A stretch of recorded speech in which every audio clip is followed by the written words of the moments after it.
우리가 읽은 요나서 4장 1절은 놀라운 반전으로 시작합니다. 이렇게 시작하죠. 요나가 심히 싫어하고 노하며. 원어를 보면 이 말이 이렇게도 풀 수 있는 말이에요. 요나가 큰 악을 쏟아내며. 그가 지금 누구에게 이 악을 쏟아내고 있는 것입니까? 하나님이에요, 하나님. 하나님께서 니느웨 백성들을 향하여 내리시기로 작정하신 진노를 거두시자 요나가 큰 악을 하나님 앞에 발하였다라고 시작되는 거예요. 사실 요나서는 요나서 3장에서 끝이 났으면 더할 나위 없이 해피엔딩, 완벽한 스토리였을 거예요. 삶의 극적인 간증을 체험한 한 선지자가 역사상 전례 없는 부흥을 저 원수의 땅 니느웨에서 이뤄낸 것이죠. 그는 자자손손 위대한 선지자로 기록되었을 것이 분명합니다. 근데 요나서 4장은 한 선지자의 하나님을 향한 전례 없는 분노로 시작돼요.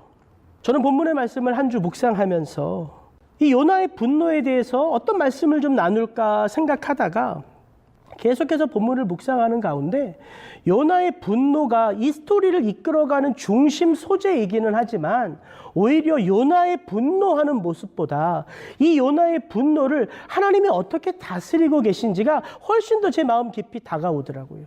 왜냐하면 오늘 이 땅을 살아가는 우리도요, 하나님을 향하여 알 수 없는 분노를 발할 때가 많기 때문이에요. 저는 한 주 이 요나서 4장을 묵상하면서 이 요나를 하나님께서 어떻게 다루시는가 그 부분을 좀 여러분과 나누기를 원합니다.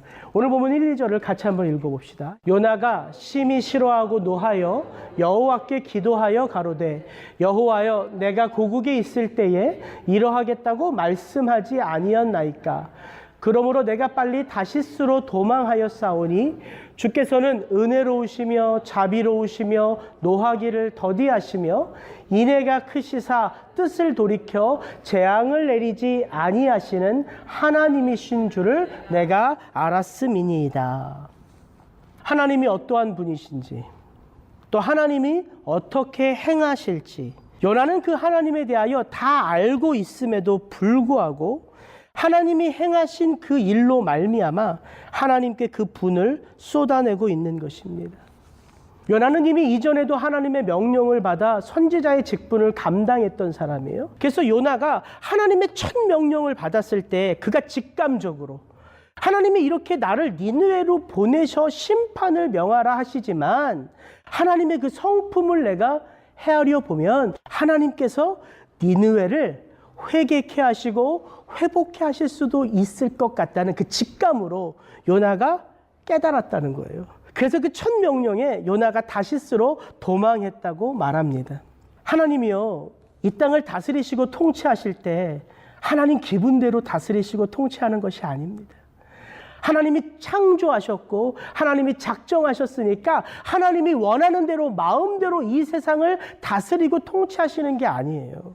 성경은 하나님께서 이 땅을, 하나님의 백성들을 공평과 정의로 다스리신대요. 구름과 흑암이 그를 둘렀고 의와 공평이 그의 보좌의 기초라.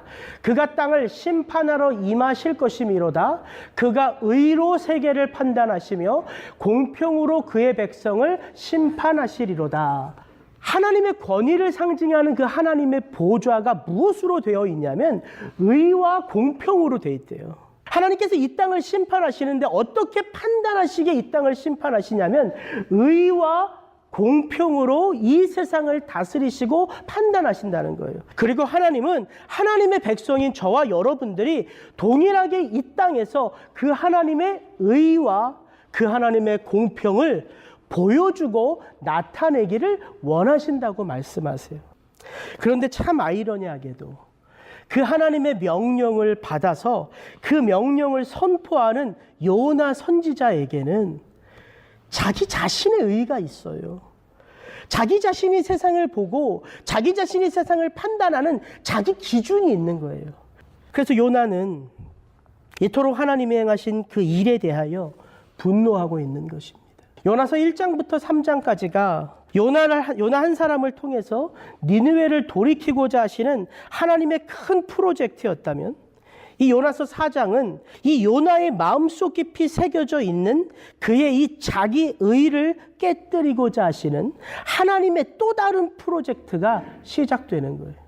하나님이 어떻게 하나님의 역사를 우리 가운데 나타내느냐, 제가 여태까지 설교한 거에 계속 반복해서 말씀드리는 게, 우리의 의가 드러날 때 하나님의 역사가 말씀 안에서 우리를 치료한다고 말씀드렸어요. 그게 하나님의 방법이에요. 그래서 말씀이 우리를 자꾸 드러내는 거예요. 들춰내는 거예요. 말씀이 우리의 연약하고 우리의 악하고 우리의 부족한 부분들을 자꾸 들춰내는 거예요. 그래서 우리가 말씀으로 돌아가는 이유는 말씀이 우리의 악함을 거울처럼 비춰주기 때문이에요. 요나가 하나님이 행하시는 그 일을 보고 악을 쏟아냈어요. 이제 누가 일하셔야 돼요? 하나님이 일하셔야죠. 그게 이제 요나서 4장의 스토리입니다. 자, 요나서 4장을 계속 묵상하니까 어떤 생각이 드냐면요, 니느웨 60만 명을 변화시키고 그들이 하나님 앞에 회개하는 것을 보고 기뻐하셨던 하나님이요, 요나 한 사람을 바꾸는 데 있어서도 동일하게 전심전력하시고 그가 변화되어 그가 참 믿음을 갖는 것을 기뻐하신다는 거예요. 1대 60만 확장하면 한 사람과 1000아. 이해하시겠어요? 하나님은 이 무게추가요, 어느 한쪽으로 기울지 않으세요. 하나님은 이 온 땅을 사랑하심과 같이 요나 한 사람을 사랑하고 계신 거예요. 제가 그 마음이 너무 깊이 느껴지더라고요. 여러분, 우리의 구원이 어떻게 완성되는지 아세요? 바로 이 하나님의 열심으로 가능한 거예요. 그가 택하신 한 영혼의 그 마음 깊은 곳에 채워진 그 자기의, 하나님이 택하신 한 영혼이 왜 하나님을 제대로 믿지 못하나, 왜 하나님을 온전히 받아들이지 못하는가, 그가 가지고 있는 그 장애물을 하나님이 정확하게 아시기 때문에 천천히 그 장벽들을 하나님이 허물어 가시는 거예요. 그런 일들이 우리의 삶 속에 구원이라는 이름으로 완성되어져 가는 것이지요. 그러므로 우리의 구원은 하나님의 우리를 향한 열심으로 완성되는 것입니다. 여러분, 하나님을 알아도요, 하나님께 지금 쓰임받고 있어도요, 요나는 여전히 자기 의로 살아가고 있어요. 우리가 예수님을 믿어도 우리 안에 이 세상을 바라보는 우리만의 생각이 있잖아요. 우리만의 기준이 있잖아요. 그래서 하나님이 그 기준을 천천히 하나님이 기뻐하시는 모습으로 바꿔가신다는 거예요. 하나님은 애당초 하나님이 계획하신 요나를 통한 니느웨 땅의 회개와 회복을 마치셨어요. 요나는 이미 그 맡겨진 사명을 잘 감당해냈습니다. 그렇다면 이제 그 사명이 끝났으니까 요나가 어떻게 생각하든 어떤 불만을 가지고 있든 하나님이 더 이상 신경 쓰지 않아도 돼요. 요나는 하나님께 분을 쏟아내도 하나님은 요나를 향한 니느웨 프로젝트를 완성하셨기 때문에 그 신경 안 쓰시고 다른 프로젝트를 하셔도 된다고요. 근데 하나님이 그러지 않으시죠. 니느웨 땅을 바꾼 것처럼 이제는 요나 한 사람을 바꿔가는 또 다른 하나님의 프로젝트를 요나 한 사람을 향하여 펼치고 계신 거예요. 저는 이게 놀라운 하나님의 은혜라고 생각됩니다. 니느웨 60만 명을 돌이키신과 같이 요나 한 사람을 돌이키시는 바로 그 일 앞에 하나님은 전심전력하시는 거예요. 우리 가운데 그 누가 나 한 사람을 위하여 전심전력하시는 하나님의 그 열심을 우리가 다 헤아릴 수 있겠습니까? 우리가 헤아릴 수 없지요. 다만 그 하나님의 은혜를 우리가 느끼고 체험할 때마다 감격할 뿐이지요. 내가 도대체 당신에게 무엇이고 한데 이런 나를 향하여 은혜의 손길을 펼치십니까? 감격할 뿐인 거예요.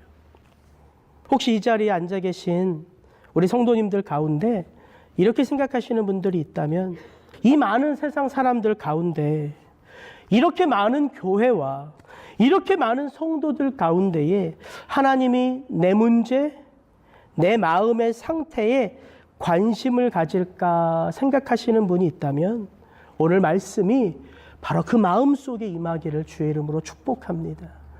하나님의 사명은요, 여러분 한 사람이에요. 그게 하나님의 사명이에요. 왜냐하면 하나님이 이 땅을 창조하시고 하나님의 형상대로 인간을 빚으실 때에 바로 내가 창조한 너를 위하여 나는 영광을 받을 것이다 말씀하시기 때문이에요. 누구를 통해서? 우리를 통해서. 하나님은 스스로 영광스러우신 분이세요. 그분을 우리가 어떻게 영광을 돌리겠어요? 그분이 완전한 영광 그 자체인데. 근데 하나님이 말씀하세요.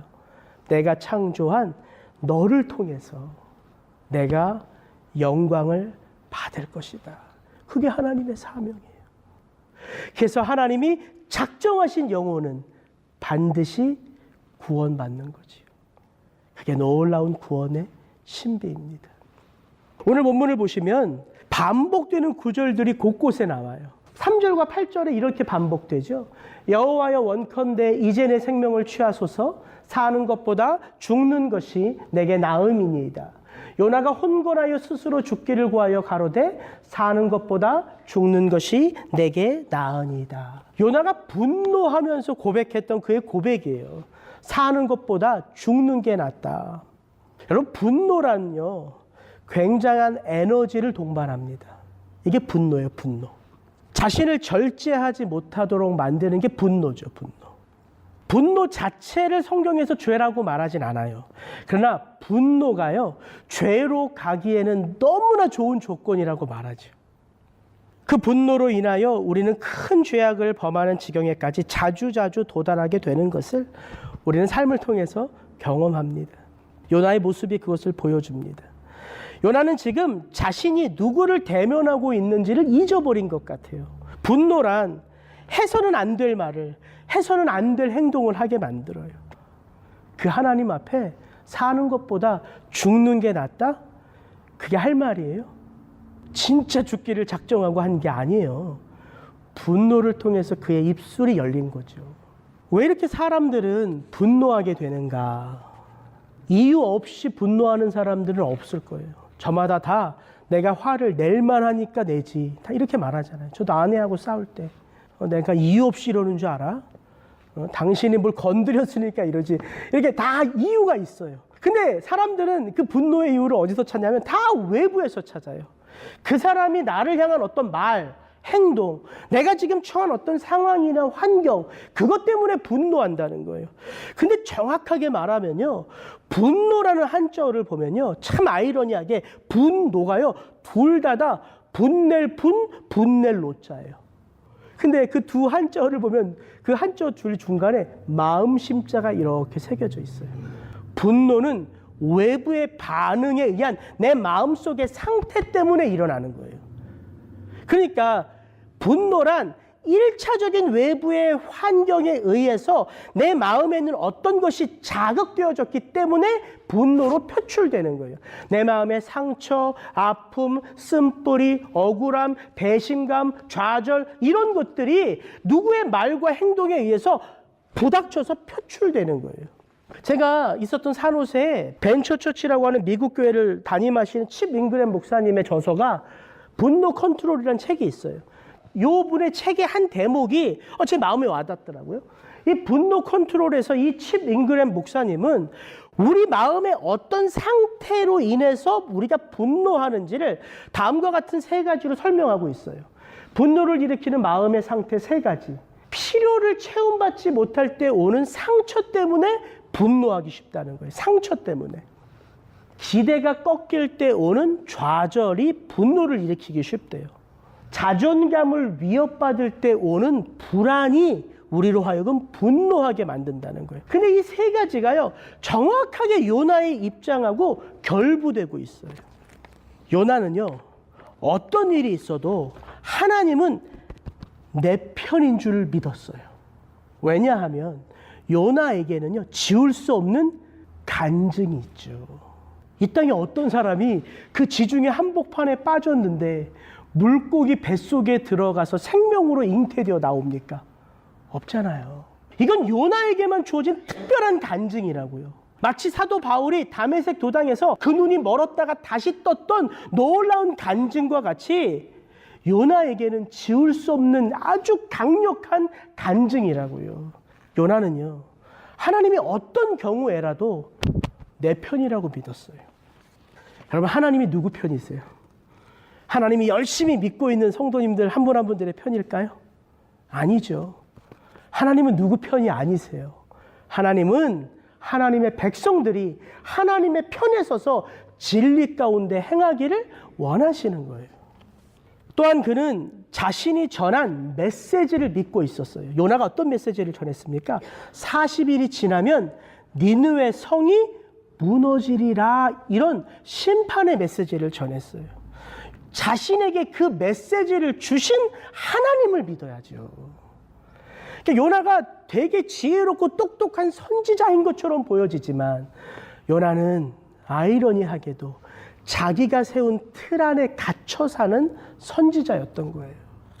니느웨 백성들이 회개하고 하나님께 돌아오는 그 모습 속에서도요, 요나의 이 바램은요 꺾이지 않았습니다. 5절에 보면요, 하나님이 내리시기로 진노하신 그 진노를 거뒀다고 말씀하셨음에도 불구하고 요나의 행동을 한번 보세요. 요나가 성에서 나가서 그 성 동편에 앉되 거기서 자기를 위하여 초막을 짓고 그 그늘 아래 앉아서 성읍이 어떻게 되는 것을 보려 하니라. 하나님은 심판을 거두셨는데요, 요나는 자기가 선포한 메시지를 끝까지 믿고 있어요.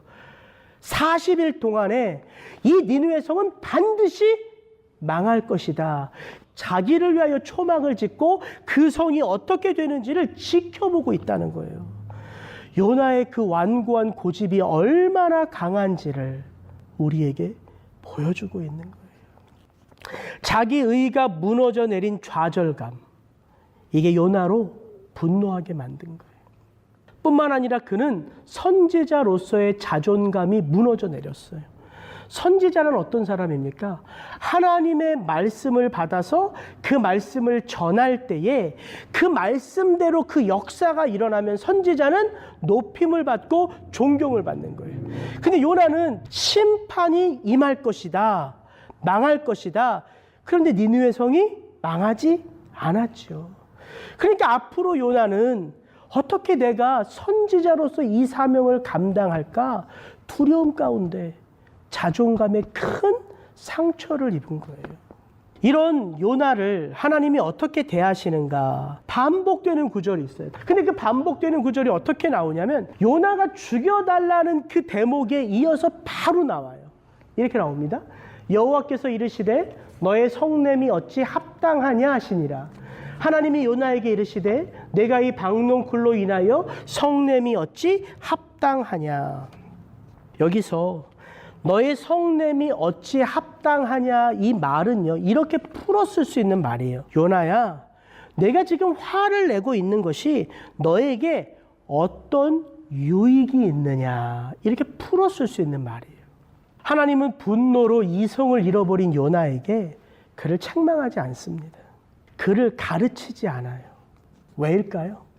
요나가요 들을 수 있는 마음의 준비가 안 돼 있어요. 그래서 하나님은 어떻게 하세요? 박농쿨이라는 교보제를 통해서 요나가 느끼게 하시죠. 그 전에 그 요나가 그것을 보고 느끼기 위하여 하나님이 던진 질문이 있어요. 요나야, 지금 네가 성을 내는 것이 너에게 어떤 유익이 있는지를 한번 돌아보렴. 너무 지혜로우신 하나님 아니십니까? 요나는 하나님을 향하여 분을 쏟아내고 있어요. 하나님은 요나에게 너의 내면을 들여다보라고 말씀하고 있어요. 왜? 거기에다 어떤 말을 하셔도 요나가 들을 수 없기 때문이에요. 가만히 생각해 보세요. 진짜 우리가 분노할 때요, 누가 우리가 분내는 것을 가장 좋아할까요? 저희 어머님이요, 제가 분을 낼 때마다 웃으시면서 툭 던지시는 말씀이 있어요. 형우가 또 누가 좋아하겠다, 이거예요. 너무 지혜로운 말씀 아니에요? 형우가 네가 그렇게 분노하는 게 좋아할 사람은 따로 있다는 거예요. 마귀예요, 마귀. 그 분노를 통해서 내게 어떤 유익이 돌아오지 않아요. 그 분노를 통해서 상대방이 어떤 돌이킴을 하지 않아요. 분냄은요, 서로에게 상처밖에 없어요. 그러니까 정작 그 분노 내는 것을 우리의 모습을 보며 좋아하는 대상은 따로 있는 거죠. 사탄 마귀예요. 하나님은 요나에게 그것을 알려주시는 거예요. 너의 내면을 돌아보라고. 그리고 교보제를 통해서 가르쳐 주신 게 박농쿨이죠. 요나가 성 밖에 초막을 짓고 40일 동안 그 성을 바라볼 때 요나가 경험하는 어려움은 그 중동의 한낮에 비치는 태양이에요, 태양. 그러니까 하나님이 박농쿨을 자라게 하셔서 요나에게 그늘을 이렇게 지우게 하신 거예요. 근데 요나가 심히 기뻐했다고 반응합니다. 참 재미있는 게 그 다음날 새벽에 하나님이 작은 벌레를 또 예비하셔서 그 박농쿨을 갉아먹게 하셔서 그 박농쿨이 다 시들게 하셨어요. 그리고 동풍을 예비하셔서 뜨거운 바람이 요나에게 불게 하셨어요. 요나가 혼미하여 또다시 죽여달라고 말씀하는 거죠. 그때 하나님이 요나에게 아주 다이렉트하게 말씀 하나로 요나서를 마칩니다. 여호와께서 가라사대 내가 수고도 아니하였고 배양도 아니하였고 하룻밤에 났다가 하룻밤에 망한 이 박농쿨을 내가 아꼈거든. 하물며 이 큰 성읍 니느웨에는 좌우를 분변치 못하는 자가 12만여 명이요 육축도 많이 있나니 내가 아끼는 것이 어찌 합당치 아니하냐. 요나가 아무리 들을 귀가 없어도요, 요나의 마음이 아무리 분노로 닫혀 있어도요, 그가 그 전날 그 박농쿨로 인하여 기뻐했고, 그가 그 다음날 그 박농쿨을 시둠으로 인하여 하나님께 분을 내었던 그것을 잊어버린 요나는 아니잖아요.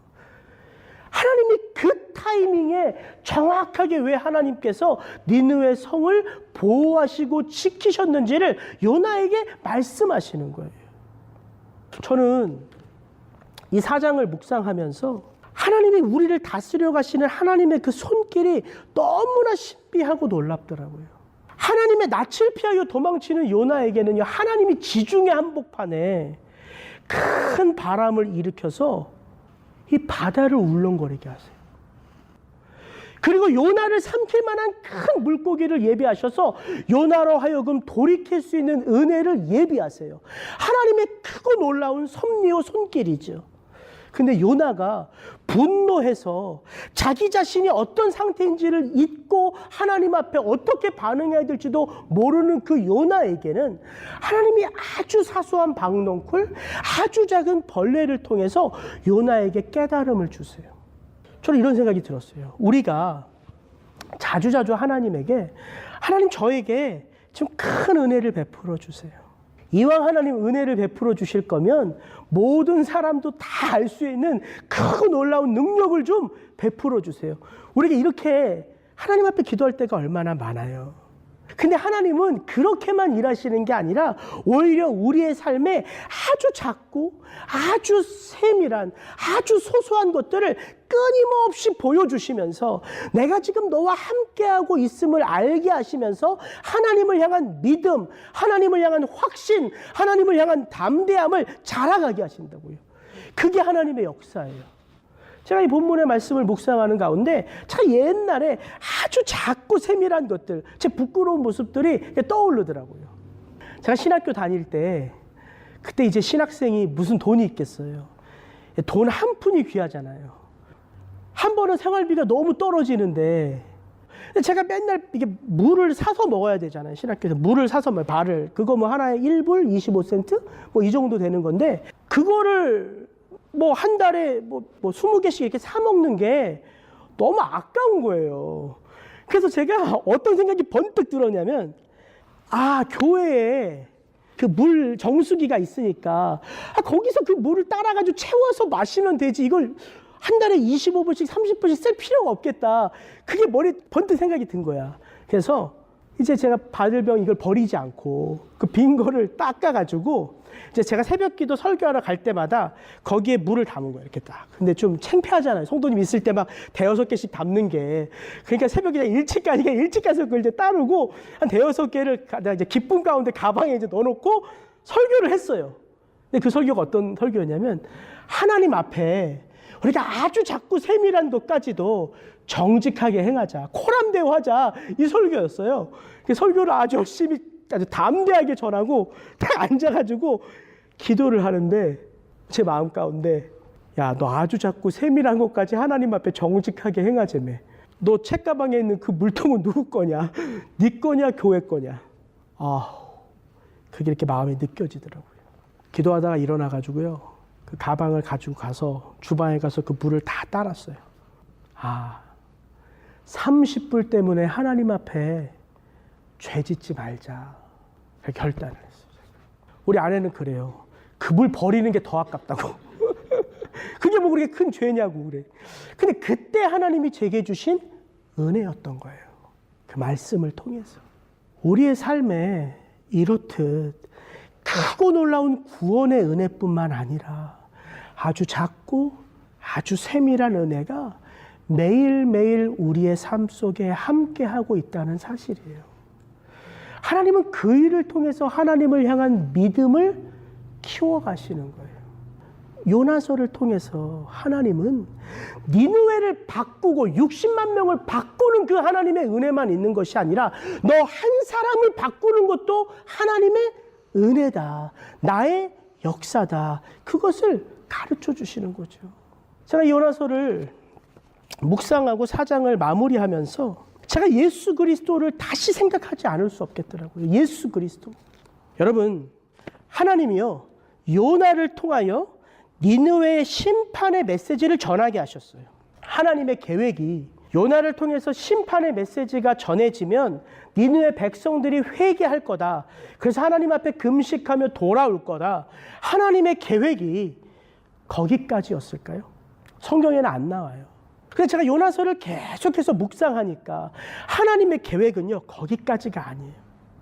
하나님은 요나를 통해서 니느웨 백성들이 회개할 때에, 제가 지난주 말씀드렸어요. 니느웨 백성들은요, 그 하나님이 야훼인 줄을 몰라요. 전능하신 엘로힘인 줄만 알죠. 그래서 그 전능하신 하나님 앞에 두려움 때문에 돌이킨 거잖아요. 그럼 하나님이 진짜 원하시는 게 뭘까요? 그들이 엘로힘의 하나님에서 야훼의 하나님으로 그들이 돌이키는 복음을 전하는 데까지 하나님은 요나가 일어서 나아갔으면 좋겠다 생각한 그런 마음이 들더라고요. 그리고 하나님의 마음은 더 어디에 가 있냐면요, 아직도 패역한 이스라엘 땅이에요. 북이스라엘 땅. 아직도 이 북이스라엘은요, 하나님의 백성들임에도 불구하고 끊임없이 죄악 가운데 있어요. 그렇다면 이 북이스라엘 땅에 과연 어떤 선지자가 가장 강력한 회개의 메시지를 전할 수 있을까요? 요나 아닐까요? 요나. 그 패역한 니느웨 땅이 하나님의 그 자비와 은총 앞에서 정말 어린아이로부터 왕에 이르기까지 모든 남녀 물론대소하고 하나님 앞에 금식을 선포한 그것을 두 눈으로 목도한 요나야말로 자기 땅에 돌아가서 그 패역한 이스라엘 백성들에게 하나님의 주권이 얼마나 강력한지, 하나님의 회개가 얼마나 놀라운지를 선포할 수 있는 선지자가 요나 외에 누가 있었겠어요? 없다고요. 하나님은 요나에게 그런 마음의 기대가 있지 않았을까라는 생각이 제 안에 들더라고요. 근데 너무 안타깝게도 요나의 이야기는 더 이상 나오지 않아요. 그래서 제가 알겠더라고요. 왜 우리에게 예수 그리스도가 필요한지. 하나님의 하나님 되심을 온전하게 선포할 인간이 없기 때문이에요. 요나는 자신에게 주어진 하나님의 은혜와 자비는 기쁨으로 받아 누렸지만 패역한 니느웨가 받아야 할 자비와 은혜에는 수긍할 수 없었던 거예요. 그래서 하나님은 창세기 처음부터 인류의 구원을 위하여 어떤 특정한 메신저를 삼지 않았어요.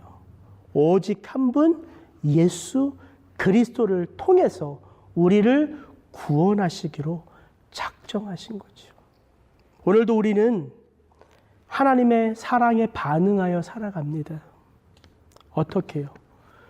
우리가 그 예수 그리스도가 우리의 모든 죄악을 담당하시고 하나님의 공평과 정의를 사랑 안에서 우리에게 쏟아 부으신 것을 믿기 때문이에요.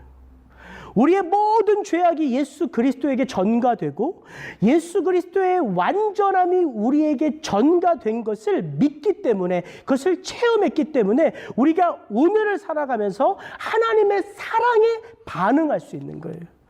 우리가 사랑이 많아서가 아니에요.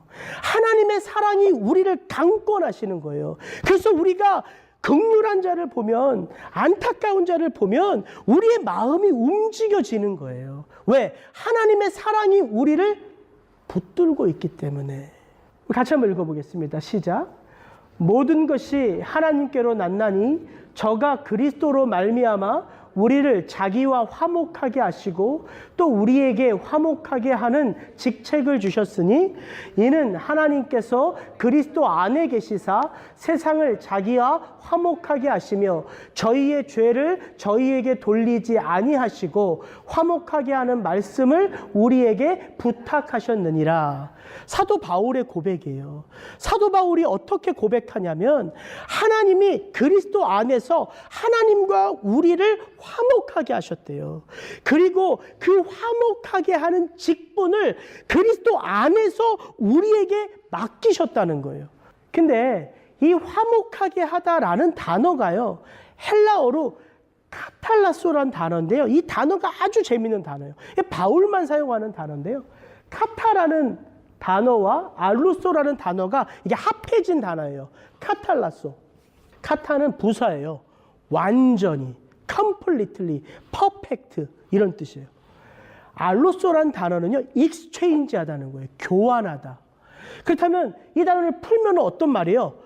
완전히 바꾼다는 거예요. 나의 입장과 너의 입장을 완전히 바꾼다는 거예요. 요나가 그게 안 된 거잖아요. 하나님이 내게 주신 은혜는 완전히 받았어요. 니느웨에게 주어지는 하나님의 은혜는 완전히 인정하지 않는 거예요. 우리 인간들 가운데 이게 되는 사람이 어디 있냐고요. 없다고요. 그래서 우리에게 예수 그리스도가 필요한 거예요. 예수님이 우리의 죄악을 완전히 받으셨고 당신의 의로움을 우리에게 완전히 쏟아 부으셨기 때문에 우리가 구원받을 수 있는 거예요. 이제 근데 이 직책이 예수님에게서 끝난 게 아니라 저와 여러분에게 맡겨졌다는 거예요. 그래서 요나서 4장의 끝이 답이 없이 끝나는 거예요. 이 직책이 저와 여러분에게 맡겨졌기 때문에 더 이상 하나님이 그 어떤 답을 요구하지 않으시는 거예요. 그래서 여러분이 여러분의 삶을 통해서 누군가의 완악함을 여러분이 받으셔야 돼요. 누군가의 부족함을 여러분이 받아내셔야 돼요. 근데 그 부족함을, 그 완악함을, 그 패역함을, 나를 향하여 손가락질하는 그 저주를 어떻게 우리가 완전하게 받을 수 있냐면요, 하나님의 사랑과 은혜가 우리를 충만하게 붙들지 않으면 그것들을 받아낼 수 없다는 거예요. 그래서 우리가 하나님의 사랑과 은혜 아래 매일매일 거할 수밖에 없는 거예요. 그래서 사도 바울이 나는 날마다 죽노라. 내가 매일매일 죽지 않으면 내 속에서 살아 역사하신 그 부활의 능력이 나를 덮을 수 없기 때문에 내가 세상을 향하여 하나님의 그 하나님 되심을 담대하게 전할 수 없다는 것을 그가 알았던 거예요. 그래서 그가 나는 매일매일 주의 십자가 앞에서 죽고 내 속에 예수가 살아나서 예수가 나로 하여금 그 모든 패역함을, 그 모든 저주를, 그 모든 분노를 내가 온전하게 받을 수 있도록 그 능력이 나를 붙든다는 거예요. 근데 그렇게 그 모든 연약함과 부족함과 악함을 내가 받으면 누군가는 살아난다는 거예요. 누군가는 회복된다는 거예요. 이게 하나님의 놀라운 믿음의 역사입니다. 제가 설교를 마무리하려고 하는데 이게 종교개혁의 칼빈의 그 5가지 솔라이거든요. 제가 갑자기 설교를 마무리하는데 이게 딱 떠오르더라고요. 오직 성경, 오직 예수 그리스도, 오직 은혜, 오직 믿음, 오직 하나님께 영광. 성경이 아니고서는 우리가 예수 그리스도를 알 수 없어요. 예수 그리스도가 아니고서는 우리가 은혜를 덧입을 수 없어요. 은혜를 덧입었기 때문에 우리에게 믿음이 생기고요. 우리가 믿음으로 살아가기에 하나님께 영광이 됩니다. 저는 저와 여러분들이 하나님께 영광이 되는 그 믿음의 삶이 되시기를 주의 이름으로 축복합니다. 같이 기도하겠습니다.